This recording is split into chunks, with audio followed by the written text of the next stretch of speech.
So ang pag-uusapan po natin ngayon ay tungkol sa characteristics of good investments. So dito po sa characteristics of good investments, pag-uusapan natin ano ba ang ibig sabihin kasi talaga ng investment, ano? Ano yung mga misconceptions sa investments? Ano yung benefits ng investments, categories ng investments, at saka ano ba yung mga steps na dapat nating gawin para tayo ay mag-invest. Okay, saglit lang po ha. At ilalagay ko ang aking screen para matulungan tayo ng aking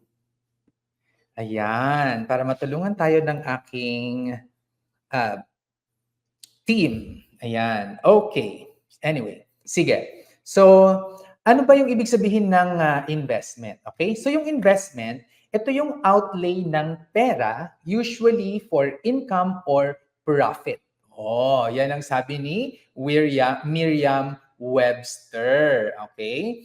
So, dapat may pera ka muna, 'di ba? Kaya nakakaloka minsan kasi may mga nagpapaturo sa akin na, Sir Vince, turuan mo naman ako na mag-invest, ganyan. Okay, magkano po yung i-invest natin? Magkano na ba yung na save natin diyan? Ay, 5,000 pesos po. Oy, hindi naman sa minamaliit natin yung 5,000 pesos ha. Marami na tayong pwedeng magawa sa 5,000 pesos. Pero pang emergency fund pa lang yan ha. So, yun yung natin. Kailangan talaga natin na magkaroon muna ng pera at yan ay manggagaling sa ating active income. Okay? So, ang investment din, this is the act of putting money, effort, time, etc. into something to make a profit or get an advantage. Yan naman ang sabi ng Cambridge Dictionary. So, anong kaibahan nito din sa Merriam-Webster? Ang kaibahan niya ay dinagdagan na hindi lang pala pera ang ini-invest natin. Pwede din ang ating effort, energy natin yan, at oras. Okay? So, tatandaan natin yan ha. And, ito naman yung definition natin. The act of purchasing a financial product, asset, or other item of value with an expectation of favorable future returns. So, umaasa tayo na advantage sa atin na tayo ay magkaroon ng ano yan, may fireworks na nagaganap. Bakit ganoon? Ano yung sign na ginawa ko? Yan ba? Yan ba 'yon? Yan ba 'yon? Ay, hindi ko alam. So, may fireworks na naganap na effect. Hindi ko alam kung bakit.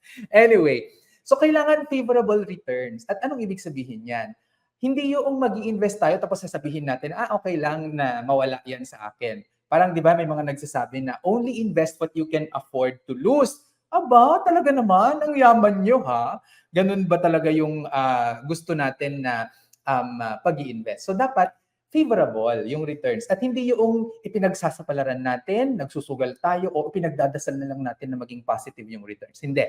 Dapat mayroon tayong certain level of degree ng confidence na ito ay makukuha natin. Ako I always work with about 95% sure kasi meron naman talagang risk pa rin diyan, no?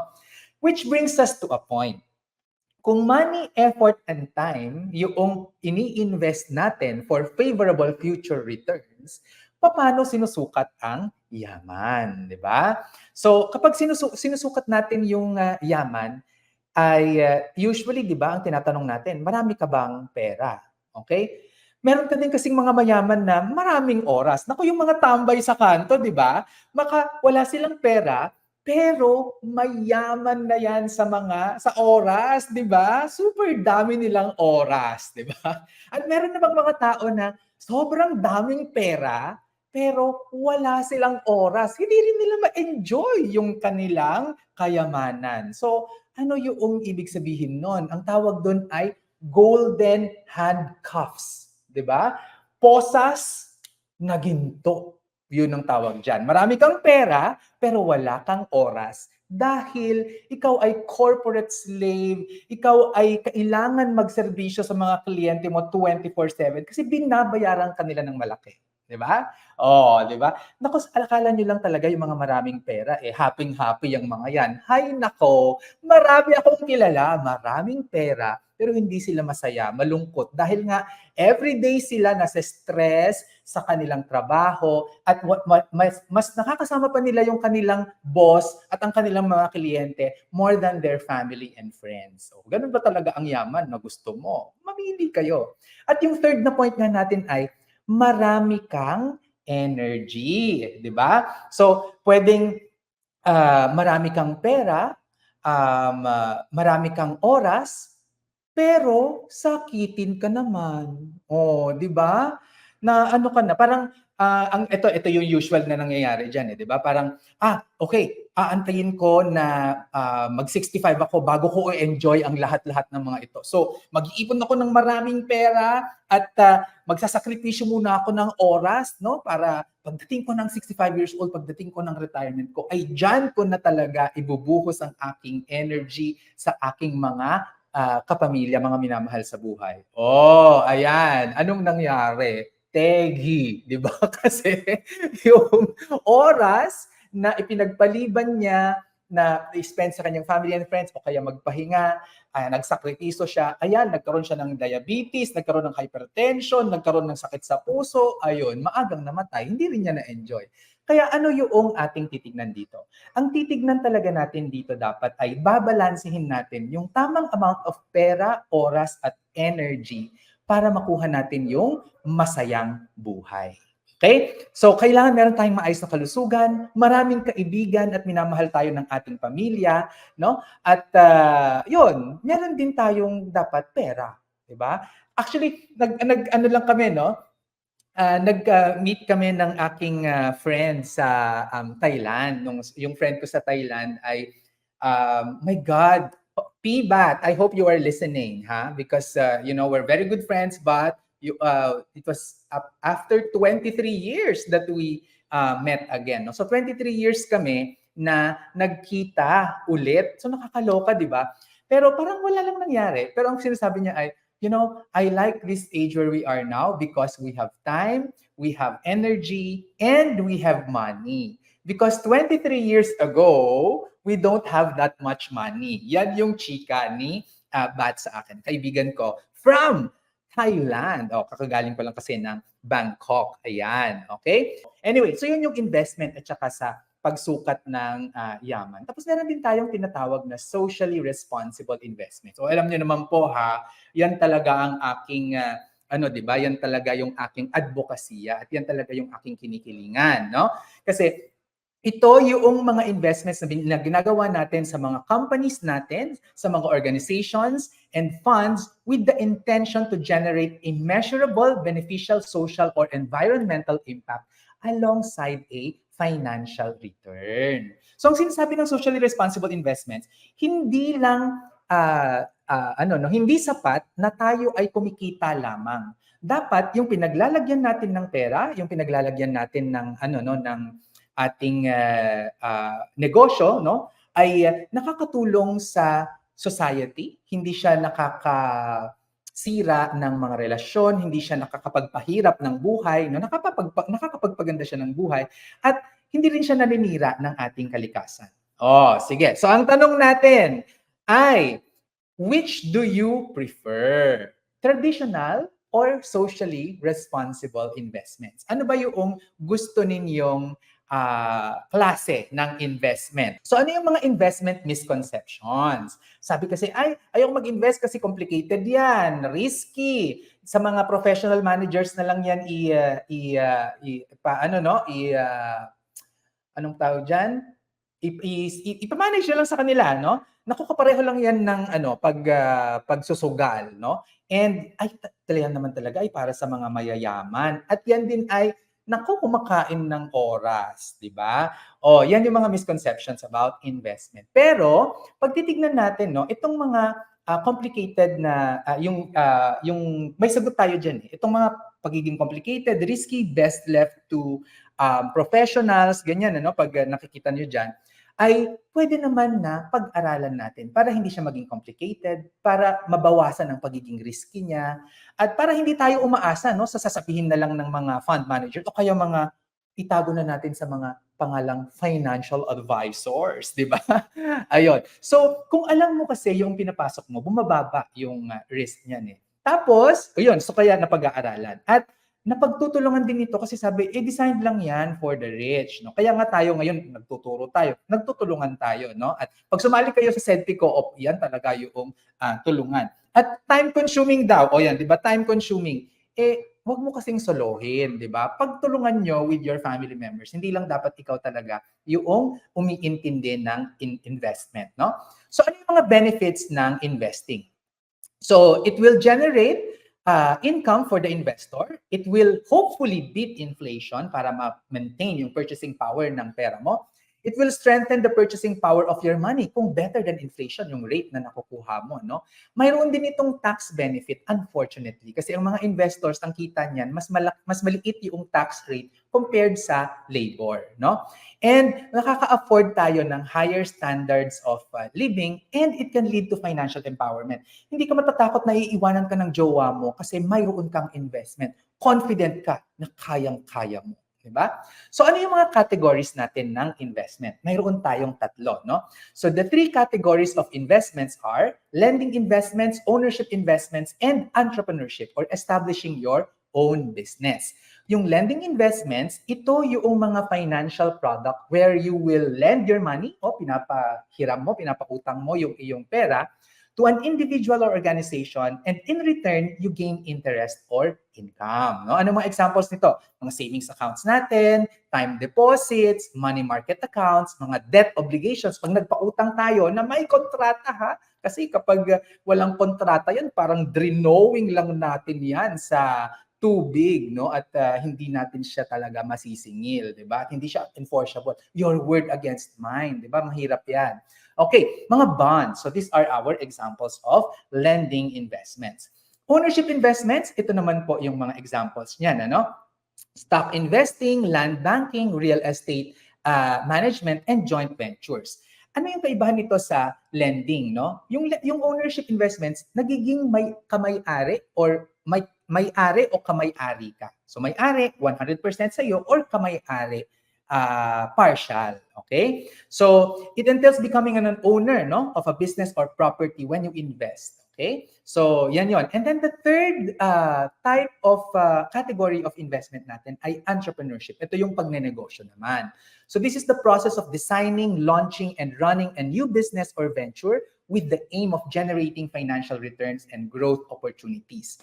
So, dito nag-identify tayo and nagka-capitalize on market opportunities. Emphasis natin yan ha sa market opportunities kasi marami, ito kasi daming mga OFWs eh. Marami kasi na mga nagtatayo ng business pero actually yung business nila ay pangtulong doon sa kanilang mga pamilya, tito-tita, pinsan, kapatid, 'di ba? Dito sa Pilipinas. Hindi talaga siya market opportunity, 'di ba? So, 'yun yung kailangan nating isaalang-alang. Hindi dapat tayo nagbi-business para lang tayo ay magkaroon ng para tumigil na nga yung kapatid ko na yan. O kaya yung nanay at tatay ko, bigyan mo na nga ng business yan para hindi tayo ginugulo. 'Di ba? Wrong 'yun, okay? So, sa business then, we create innovative products or services. So talagang may mga produkto o serbisyo ka na ginagawa. No? Pero iwas natin yung gaya-gaya ha. Kasi ang napansin ko sa mga Pilipino talaga ay marami yung mga gaya-gaya, which means ay parang kung may nagtayo ng ang marami ngayon na naeengganyo ay magtayo ng water refilling station eh. So may magtatayo ng water refilling station dito, magpapatayo din siya ng water refilling station diyan. Tapos magko-compete sila hanggang sa pareho silang mamamatay. 'Di ba? Maggawa tayo ng business na complementary, 'di ba? So, kung tubig, yung water refilling station yung kanyang business, o baka ang ibenta mo na lang ay ikaw yung nagbebenta ng mga plastic or something, no? Or kausapin mo siya na yung mga mga water refilling station diyan, kausapin mo sila at sabihin mo na, "Oy, ako na lang yung delivery ninyo. Ako yung gagawa ng delivery ninyo." Diba? So these are complementary things, no? That would help everyone to thrive. Okay? So yan. Ano ba yung mga steps natin in ano yung mga steps natin in investing? Okay. So we have 5 steps in investing. So the first step is you have to invest in yourself. Number 2, make a financial plan. Number 3, dapat kumuha muna tayo ng government mandated benefits bago tayo mag-start sa mga kung ano-ano pang mga investment. Sa totoo lang, itong mga nandito naman, SSS, PhilHealth, Pag-ibig, OWA, no? Ay type of investment din yan. Very basic nga lang. So, yan ha. And then, kailangan mag-save muna tayo at kumuha ng insurance, tapos mag-ara. Habang nangyayari yung 4 na yon, no? Ay mag-research ka muna bago ka mag-invest. Hindi yung mabigay mo na yung pera mo tapos hindi mo pa alam, naintindihan yung terms and conditions ng pinasok mo. So, what do we mean when we say invest in yourself? Okay? So, investing in yourself is we learn new things, no? So, may mga free online courses tayo dyan. Mayroong tayong mga online courses na very affordable. Okay? So, 1,000 pesos lang yan para sa mga members natin. So, sa regular, 10,000 po, no? Yung regular rate natin dyan. Pwede rin kayong umattend ng seminars and trainings at magbasa ng mga educational books, no? You can also widen your network. Ayan. Increase your confidence, build meaningful relationships, and get mentors, okay? And you can also learn new skills, no, or language, and take care of your health, no? Because health is wealth, okay? So yan yung investing in yourself, okay? Number 2 is to have a financial plan. So dapat gumawa tayo ng mga financial plan, no? Ay, bakit high lang yan? Naging parang naging parang Korean. Anyway, so having a financial plan, so una, you have to start with your financial starting point. Alamin mo where you are financially. Mag-set tayo ng ating life goals and priorities. Mag-decide tayo ng time frame and budget based dun sa life goals and priorities natin. Tapos ima-match natin yung ating mga financial goals with our source of income, no? So, mas maganda, marami kang mga sources of income para sa iba't ibang klase ng iyong mga life goals. So, mas maganda yon, multiple sources of income.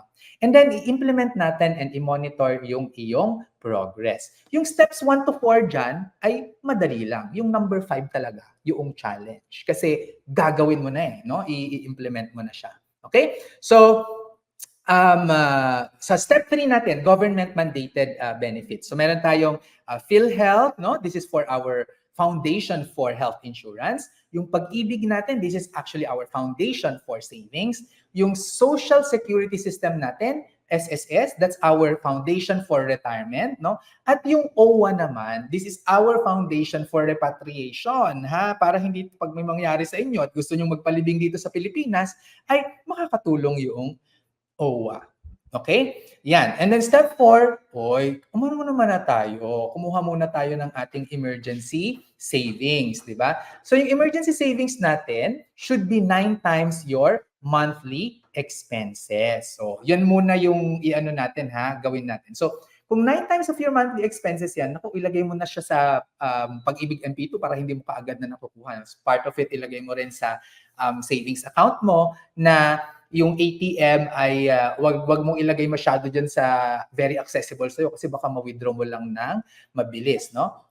So, emergency savings can be spread in your savings account with ATM or online function, time deposit, modified Pag-ibig Savings 2 or MP2, at government bonds or treasury bills. Pwede rin naman sa mga money market funds or bond funds. Okay? And another part ng step 4 is to get insurance. So, para sa protection ang insurance hindi siya para sa investment. Kaya murang-mura lang ito.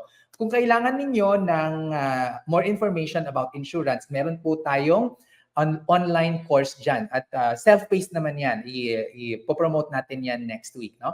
So i-consider mo yung mga sumusunod. Your general status in life, at may mga dependents ka ba, at saka may mga unencumbered assets, and financial goals mo. No? And then titignan mo rin yung capacity mo to pay the premium. Okay?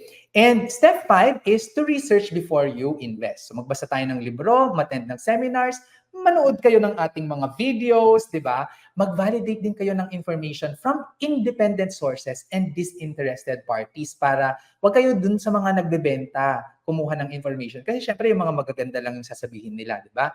And then, gather testimonies. So, kumuha ka ng mga experience ng mga iba dyan, di ba? So, tingnan lang natin kasi meron kanina dito yung sa galing pa siya ng LSE 7, si Oscar ba yun?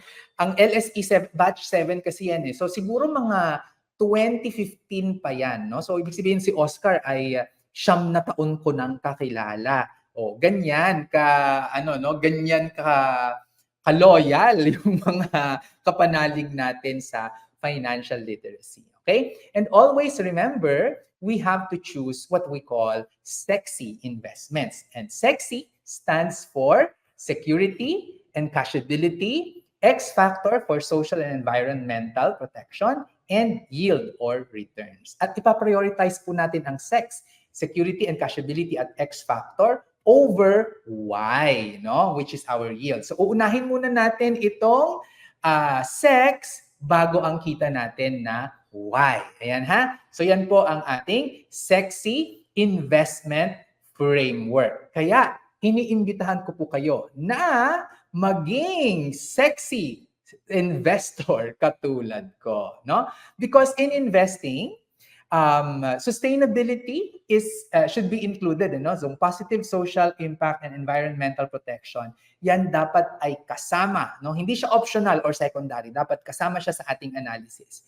And it makes good business sense if we take a look at this, no? Kung meron talagang environmental and social impact siya, because it will ensure long-term benefits not just in financial gains, pero pati sa pag-protect ng ating social fabric and nurturing the environment. Ayan, ha? Ako po si Sir Vince, ang inyong financial guro, nagsasabing ang pagyaman na pag-aaralan at napagtutulungan.